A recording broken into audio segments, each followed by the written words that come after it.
Now, on 105.9 FM and streaming worldwide on the WMAL app. O'Connor and Company. It is 7:06 on this busy Monday morning. Turkey week here for those of you getting ready for Thanksgiving. That's my Oh, boy, that's obligatory. getting worse by the minute. You know what? Turkeys hear that and they go nuts. Hopefully no one's listening to me on a speaker What is out it, on the the mating farm. call? It basically, yes. It's a turkey in heat. Coming up in 30 minutes, Trevor Matich will talk about what happened with the Cowboys and Commanders game yesterday. And then at 8:05, Charlie Gasparino of Fox Business Channel will talk about some of these financial-based cabinet appointments, including a designee for Secretary of Treasury. That's Mercedes Schlapp there making fun of my wild bird calls. And joining us right now is a wild bird himself. He's Joe diGenova. You know, Joe, for a small sliver of time there, I held my breath thinking, okay, Matt Gaetz is out. Could we have Joe diGenova come in as Attorney General? I just want you for 6 months in that building to fix things. But instead we got Pam Bondi, Attorney General, two-term Attorney General from Florida. What do you think, Joe? Excellent choice. Pam is a terrific lawyer. She was a line prosecutor for 18 years. She was the Attorney General of the state of Florida for 8 years. She's been around. She knows things. She's also an excellent public speaker. She can do well with the media. Mm-hmm.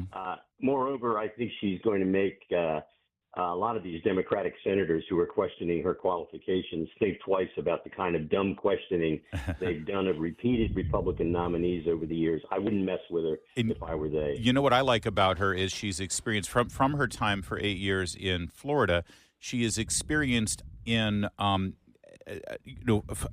navigating her way through the law and the establishment of justice departments, such as it is down in Florida, and how it interacts not just with the courts but with the government. That's a part of this job, is to be able to sort of execute policies that the White House wants and make sure that it can find its way through the legal wrangling. Yeah, and lest there be any doubt, the Attorney General of the United States works for the President of the United States. All of this stuff you're hearing about, they have to be independent, they can't talk to the White House, they can't talk to the president, that's nonsense. Eric Holder. They're in the cabinet, for heaven's sakes. Thank you. Yeah, they're Bobby. Go to the cabinet meetings and not talk to the president? I'm pretty sure Jack put Bobby in there for a reason, Joe. Yeah. This was a stupid idea that the Democrats rolled out after Watergate and trying to make mincemeat out of the Justice Department and neutralize it so it couldn't go after corrupt Democrats. She will do fine. The Justice Department needs a house cleaning top to bottom, and she's going to be able to do that. What they do need, however, she will need deputies that know what they're doing. Todd Blanche and Emil Bove and John Sauer, who are going to be the three chief deputies in the department, are excellent at that. But they are going to have some people working for all of them who know the department now, who know where the bodies are, who know how bad the public integrity section is, where Andrew Weissman and Jack Smith graduated from.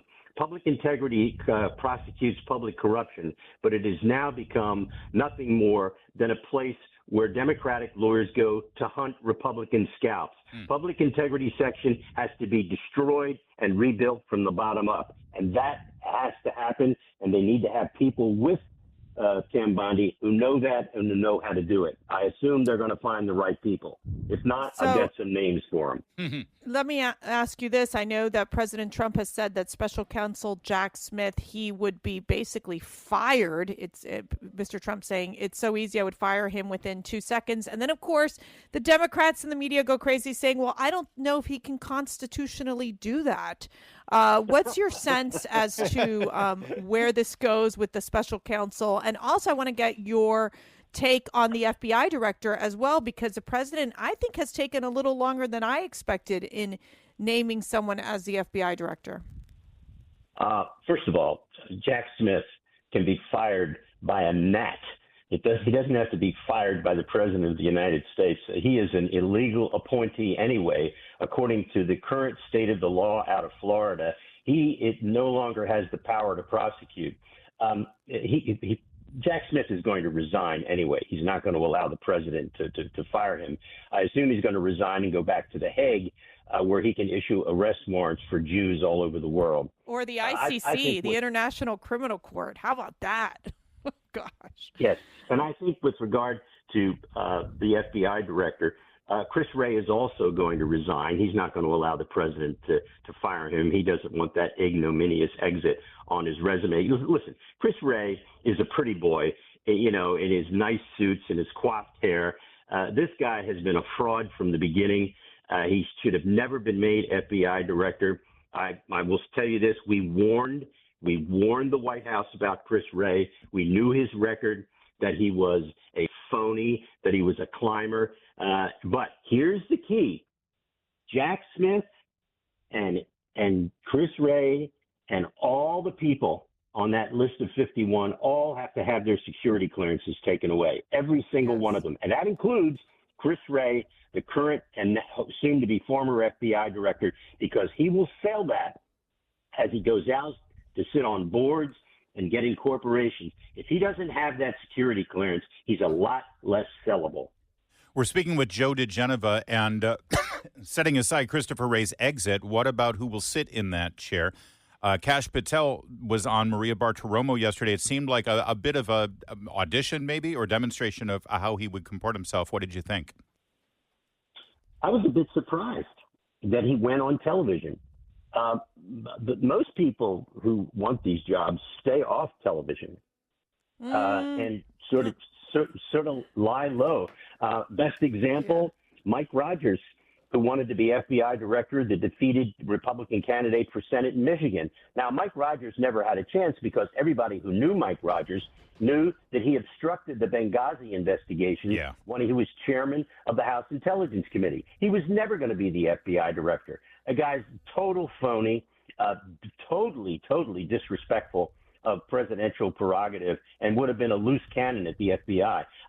Kash would be a wonderful FBI director. I hope he gets it. I was just a little surprised that he was on touting his credentials, although he didn't do that. He discussed the institution. He didn't talk about himself, which was I thought he did an excellent job.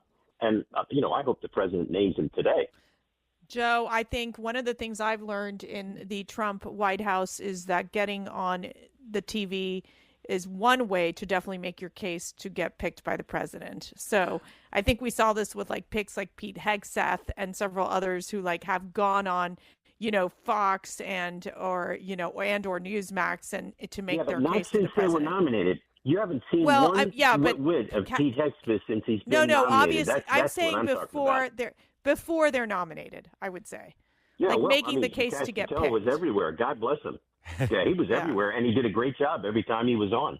All right, we're going to continue with Joe diGenova. There's more stuff there that I want to run by him in terms of what happens at the DOJ when the new administration takes over, what might be happening at the DOJ right now in anticipation of the new administration. And also, Tom Homan revealed that he's receiving death threats right now. His family is receiving death threats as a designee, as the borders are for the Trump administration. And I want to run that by this new climate now. All the peace, love, and understanding that Democrats have, the joy, death threats if you want to be part of the Trump administration. That's a new wrinkle, and we'll get Joe's take on it coming up in a moment. First, though, at 7:15. I think accountability means, first and foremost, the people involved in this should be fired immediately. That's Senator Eric Schmidt of Missouri yesterday on Meet the Press talking about the Justice Department and specifically people who were involved in targeting Donald Trump and also targeting, parents who go to school board meetings, Catholics who go to traditional Latin Mass. Fired immediately is a good start. But, Joe, a lot of people would like some very real accountability for this abuse of power and the infringement on people's civil rights, not just Donald Trump's, but also individual American civil rights. Is that possible? Is it feasible? And what do you think's going on over at DOJ right now as they prepare for this new administration? Well, first of all of that is feasible. And what's going on now at DOJ is people are destroying records. Well, that would be a crime too, wouldn't it, Joe? Wouldn't that be obstruction of justice? It depends upon the circumstances and what jobs they had. Certainly anybody working for Jack Smith who has cleaned up their phones is destroying government property and evidence. But here's how you handle this. As soon as Pam Bondi is ensconced and she has all of her deputies, she should appoint a special counsel to investigate the conspiracy to deny Donald Trump and his associates their civil rights beginning on January the 12th of 2017, when there was a meeting in the Oval Office attended by President Obama, Vice President Biden, John Brennan, FBI Director Wray, Susan Rice, and others to discuss the Hillary Clinton scheme to blame her defeat on the Russian hoax and a decision to investigate Donald Trump as a Russian asset. And that's why Susan Rice wrote the famous memo where she says, President said that everything needed to be done by the book. Why in the world would you write that memo? She needs to be in a grand jury. She needs to be put under oath, and the investigation needs to be started. They need a special counsel. All they have to do to make the special counsel legal is to hire someone from outside who has previously been confirmed by the United States Senate, let's say as a United States attorney. They can be appointed and be legally appointed under Judge Cannon's decision. Like you, for instance. Yeah, well, somebody like me. Yeah, of course. Or Matt Whitaker. Oh, well, Matt Whitaker just got a gig Matt as Whitaker's ambassador taken. to NATO. Yeah. So I do want to bring up another issue here, which is really interesting. What President Donald Trump is planning to do on the immigration front is he's moving to end a longstanding practice of granting something known as birthright citizenship to children whose parents are illegally present in the United States. And so he's looking to sign an executive order on this. Of course, this is going to create a whole slew of legal challenges. And then there was an article that came out in the Epoch Times saying that Trump could prompt Supreme Court ruling on birthright citizenship. Where do you think this will fall? Well, I think a lot of people believe that the Supreme Court precedent from the 19th century is wrong, that they simply misinterpreted the 14th Amendment. The 14th Amendment was a slavery amendment. It had nothing to do with illegal immigrants coming across the southern border. And it was designed to protect slaves and their children and to make sure that they were granted citizenship. The issue here is people who come here to have children, specifically so those children become citizens of the United States, and then they are allowed to bring in all their relatives from whatever country they came from, the chain citizenship. This is an issue that needs to be joined and decided by the Supreme Court. I don't know what the Supreme Court will do. They may have been cowed into submission by all the attacks on them, although they're relatively safe now that there's a House and Senate in the hands of Republicans. But this is a big issue. There are people here who came here for one reason, to have a child and have that child become a citizen so they could stay in the United States. That we are the only country in the world that allows this. Yeah. Nobody else does it. Well, and speaking of immigration, beyond just the issue of birthright citizenship, which would be a protracted fight, but certainly one worth having, Tom Homan, who is the incoming border czar, he wants to hit the ground running on day one with Donald Trump's oft-repeated promise on the campaign trail to begin the deportation of the illegal immigrants, the criminals who are in this country and have exploited our border over the last several years during the Biden administration and beyond. Why people are shocked and surprised that Donald Trump plans to actually do exactly what he said he would do is beyond me. But listen to what Tom Homan revealed on Fox News this weekend. This administration's turned this world upside down. So now I'm being attacked, right? I got death threats. My family's not even living in my home right now. So all of a sudden, the guys who want to enforce the law are the bad guys.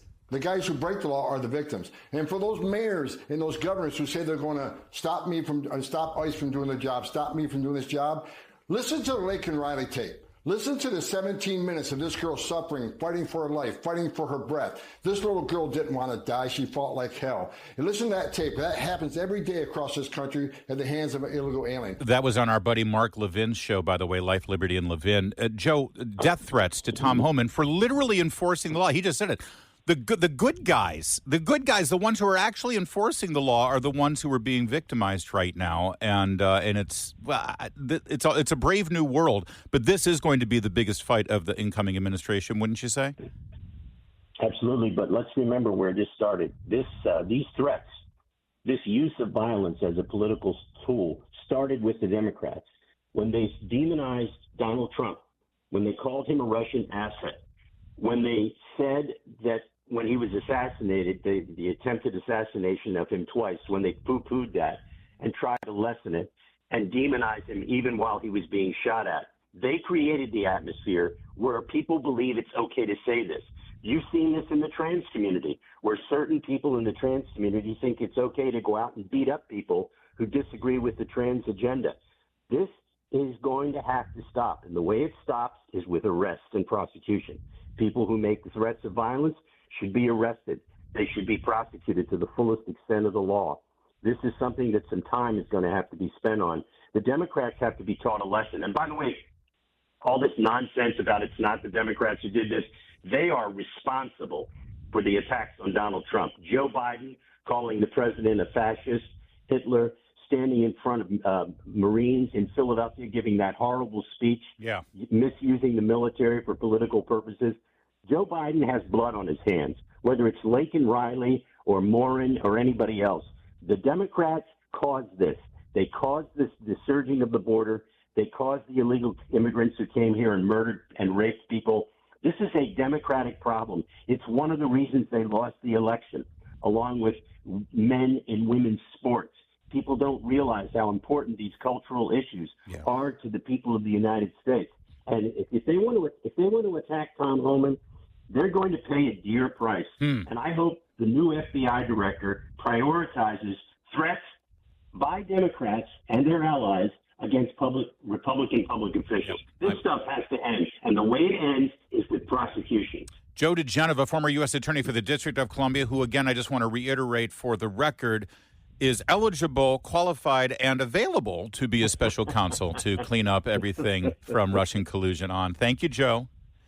It's Thank you, Larry. 7:24. Now on 105.9 FM and streaming worldwide on the WMAL app. O'Connor and Company. We are America's morning show, no matter where you're listening around the country. We hope that we're leaving you a little more informed. You've got a little bit more context to the news headlines you see, and hopefully you've got a smile on your face at the end of the day. You want to start your day with a smile, and we hope to do that. It's Larry O'Connor, and this Monday, Thanksgiving week, we've got Mercedes Schlapp joining us. Good morning, Mercedes. You've mixed up the whole entire week this week. I know. It's crazy. I'm Julie. Tomorrow, Sean Spicer is Julie. Yes, Sean will be here. It'll be a nightmare. Absolutely. Is he going to wear a wig, like a Julie wig? You'll have to ask him. You people will have to tune in to find out. In the meantime, this Thanksgiving week is all about the 3 T's, right? Turkey. I don't remember the other T's, but football. Trump. Football fits Turkey, in there Trump, somewhere.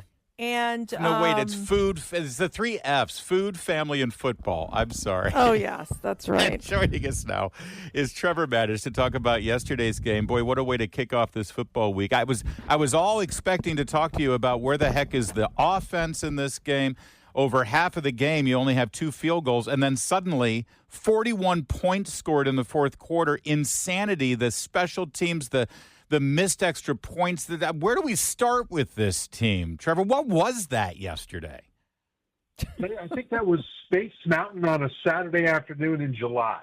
Roller coaster at Disney. You wait in line for 2.5 hours. Yeah. You're bored out of your mind.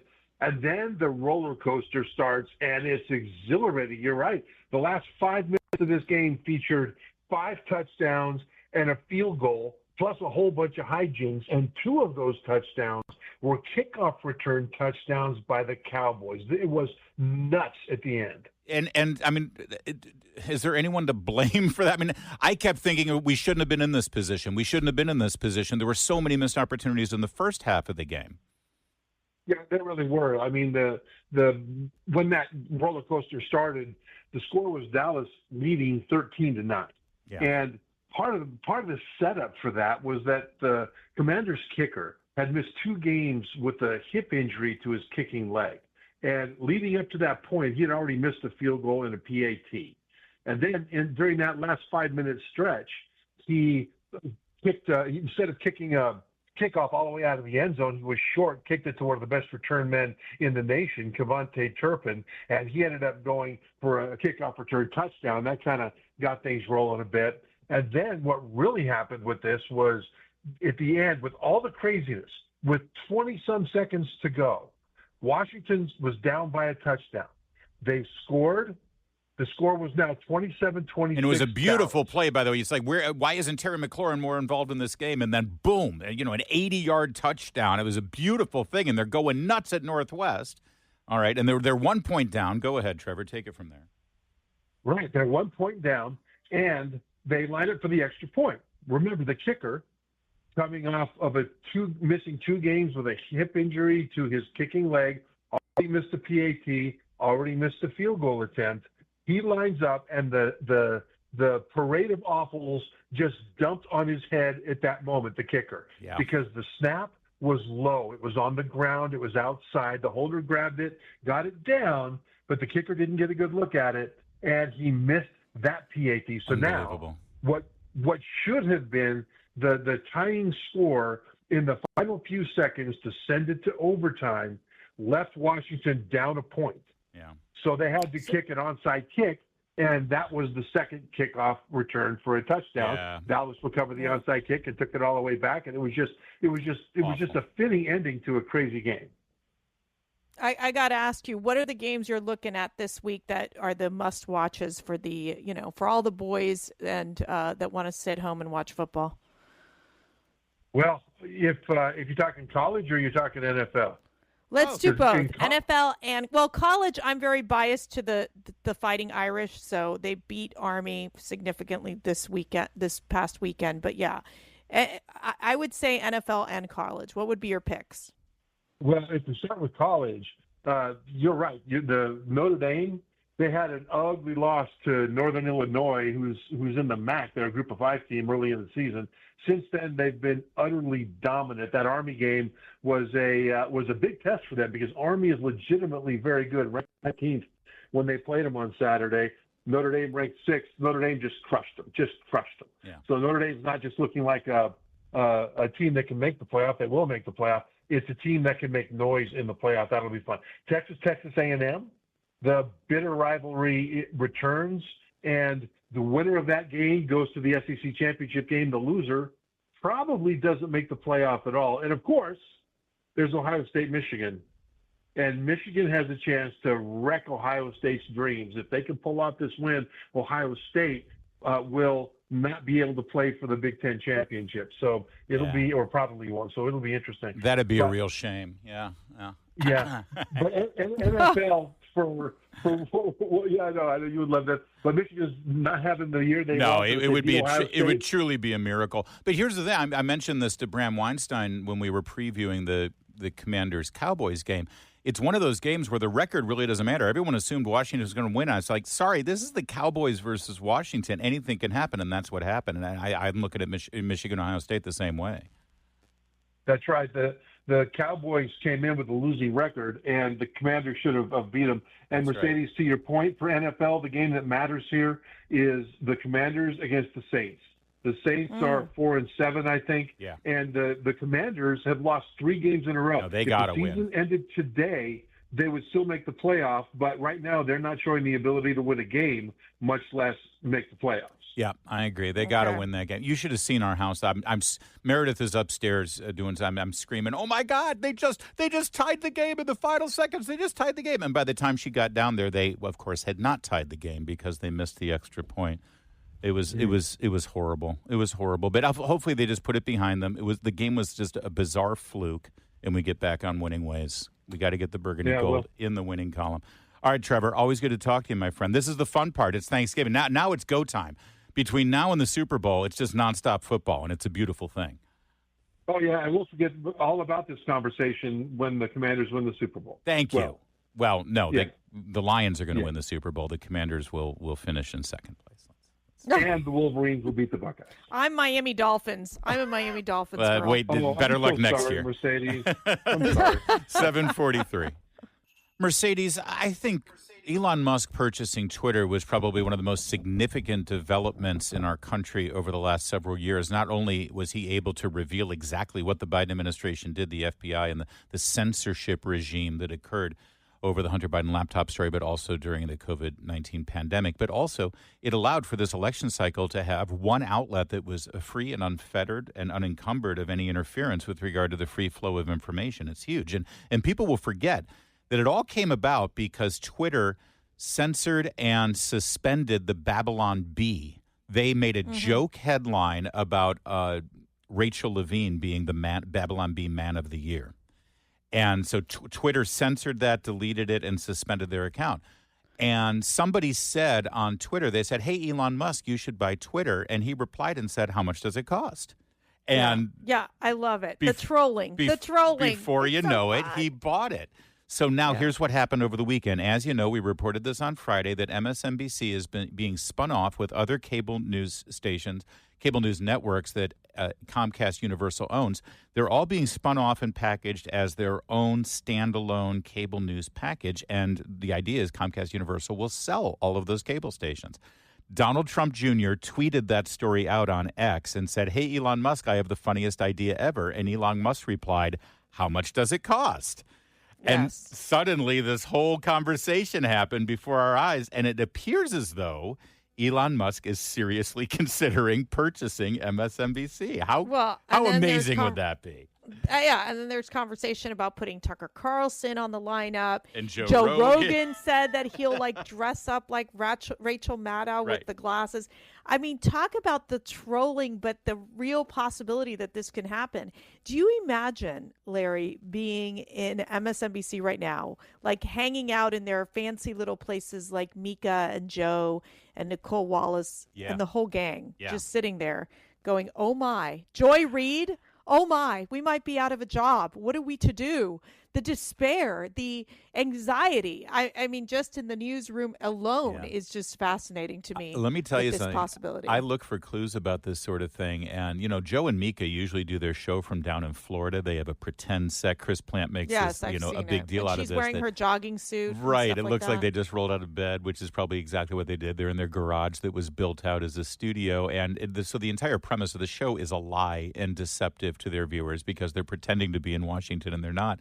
However, today I've noticed for the last several days, they're both in New York, which, of course, is where the corporate headquarters of NBC News and Comcast Universal is. They're working hard to try to keep this thing Well, they're from working happening. hard to kiss the ring. I was going to say another word, but I think it might be too graphic.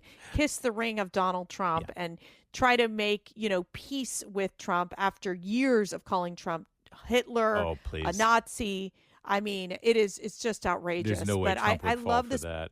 Love this possibility of Elon Musk buying MSNBC. I actually think if they do, it becomes a competition, and Fox News will really have a run for its money. Oh, if Elon Musk purchases MSNBC, Fox News is the biggest loser in that equation for sure. Yeah. A couple reasons here why MSNBC should, in fact, be sold by Comcast and then just basically die in a fire.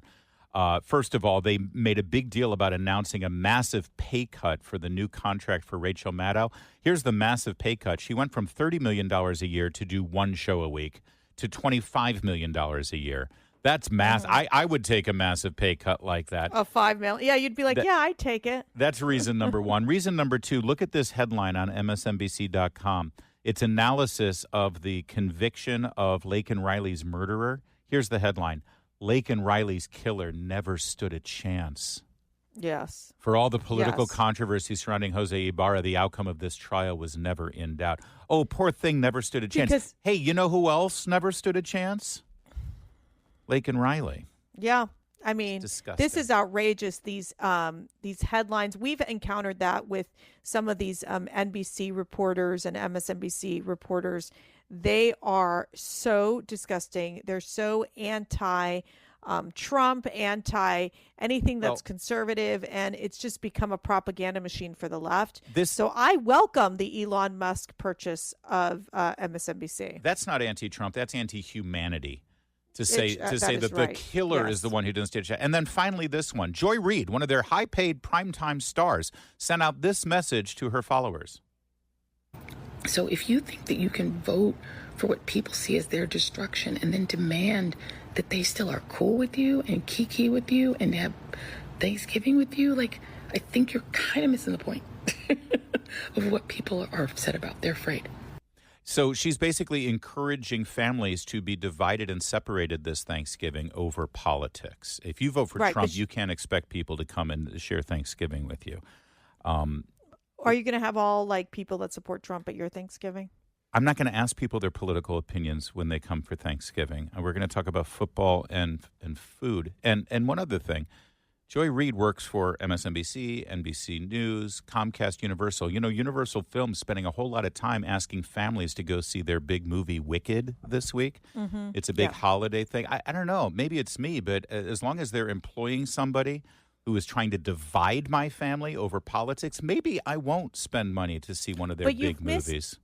You've missed Joy Reid, where she basically brought in this Yale psychiatrist to basically go through your different levels of, of grieving because of Donald Trump's win. I mean, I've never seen the left, fine, when Harris won, when Biden won, I don't even remember. That's so crazy. It's fine. We got to roll, but she can go ahead and have her psychologist talk about the grieving of losing an election all she wants with herself. But to try to divide families and encourage people not to get together for Thanksgiving because of the election, that's literally evil. It's 7:55.